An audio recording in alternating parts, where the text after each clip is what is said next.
certain man lay sick, named Lazarus of Bethany, the same town as Martha and Mary, her sister. It was that Mary who anointed Jesus with perfume and wiped his feet with her hair, whose brother Lazarus was sick. The sisters therefore sent to Jesus and said, "Behold, he whom thou lovest is sick." When Jesus heard that, he said, "Oh, this sickness is not unto death, but for the glory of God, that the Son of God may be glorified thereby."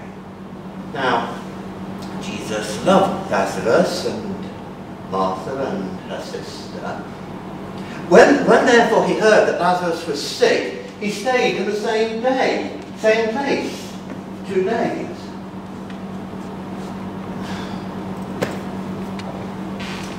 After that, Jesus said, "Let us go into Judea again." The disciples said unto him, "Master, the Jews of late sought to slay thee. Goest thou thither again?" Jesus said unto them, "Are there not 12 hours in the day? A man may walk in the day, and he stumbleth not, for he seeth the light of the world. If a man walk in the night, he stumbleth, for he hath no light in him."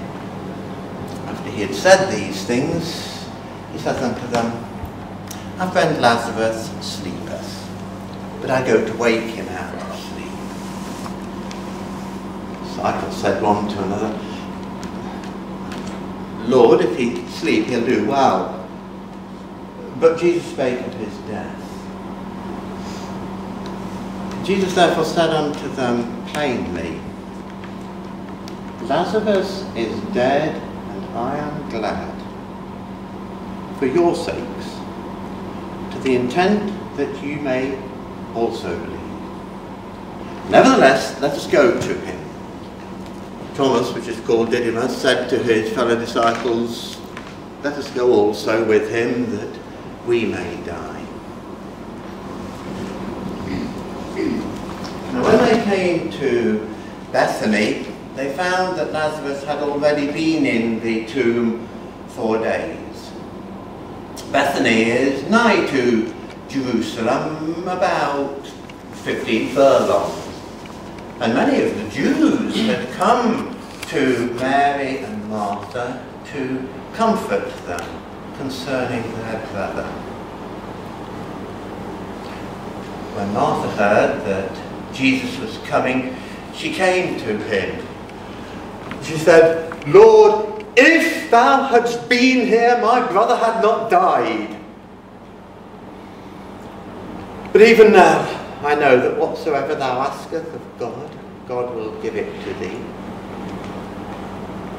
Jesus saith unto her, "Thy brother shall rise again."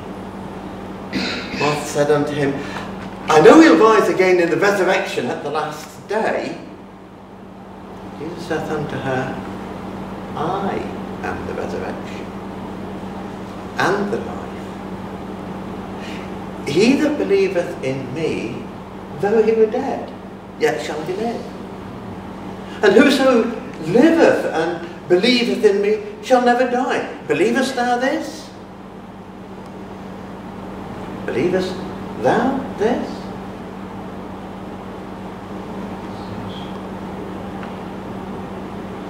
Martha said unto him, "I know that thou art the Christ, the Son of God, which should come into the world." And after she had said this, she went and called her sister Mary secretly, and said, "The Master has come and calleth for thee." And Mary rose up quickly and came unto him. Now the Jews which were with Mary, when they saw her rise up quickly, said, "Oh, she's going to the tomb to weep there," and they followed her. Now Jesus was not yet come into the town, but was still in the place where Martha had met him. And when Mary came to Jesus, she fell at his feet, said, "Lord, if thou hadst been here, my brother had not died." When Jesus saw her weeping, and the Jews who were with her weeping also, he groaned in his spirit and was troubled. He said, "Where have you laid him?" He said, "Lord, come and see." Jesus wept.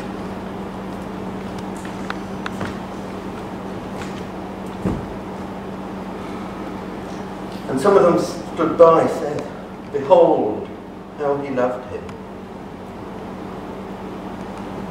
Others said, "Could not this man which opened the eyes of the blind have caused that even this man should not die?" They came to the tomb. It was a cave, and a stone lay over it.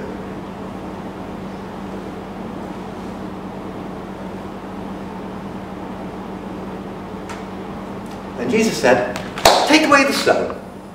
Martha, the sister of him that was dead, said, "Lord, by this time it stinketh, for he'd been in the grave 4 days." Jesus said unto him, "Said I not unto thee that if thou wouldest believe, thou shouldst see the glory of God?" Then they took away the stone. And Jesus lifted his eyes to heaven and said, "Father, I thank thee that thou hast heard me.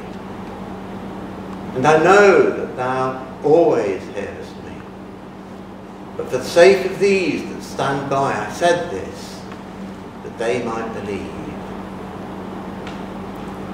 Then he said with a loud voice, "Lazarus, come forth!" And then he that was dead came forth, bound hand and foot with the grave clothes, and a cloth about his head. Jesus said unto him, "Loose him, let him go." And many of the Jews that had come to comfort Martha and Mary, when they saw what Jesus had done, they believed. But some of them went their way and told the Pharisees what Jesus had done. Then gathered the Pharisees and the chief priests a council. They said, "What shall we do? For this man doeth many miracles. If we leave him thus alone, all men will believe on him, and the Romans will come and take away our place and our nation." One of them, named Caiaphas, being high priest for the year, said, "You know nothing at all, neither consider that it is expedient that one man should die for the nation, and the whole nation perish not." This he said not of himself, but being high priest, he prophesied that Jesus would die